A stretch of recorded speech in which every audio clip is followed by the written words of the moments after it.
আমি তো এমন কম বয়সের একটা ছোট মোটো মেয়ে খুঁজতেছি, সুন্দরী একটা বউ দরকার আমার। তো আপনার বোন তো আমার খুব পছন্দ হয়েছে, আপনার বোনকে। পরে বলতেছে আচ্ছা ঠিক আছে, ভালো কথা, পছন্দ হয়েছে। পরে বলতেছে আমার বোনের জন্য তো, আমার বোনেরও তো বিয়ে দিতে হবে এক সময় না এক সময়, যেহেতু ভালো সম্বন্ধ পাইছি বিয়ে দিয়ে দিব, সমস্যা নেই।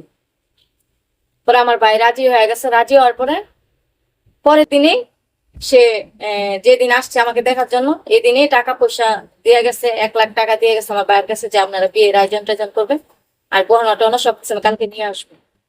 পরে সবকিছু সে যেদিন বিয়ে ওই দিন আমার ভাইয়ের সব আয়োজন টায়োজন করছে, সবকিছু তার খরচে, তার টাকা পয়সা সবকিছু। তো সে গহনা টহনা নিয়ে আসছে, পরে স্বর্ণ মন্য দিয়ে আমার একবারে জড়াইয়া ফেলাইছে। ওই স্বর্ণ টর্ণ দিয়ে সাজায় মাজা তার বাড়িতে আমার নিয়ে গেছে বিয়ে করে।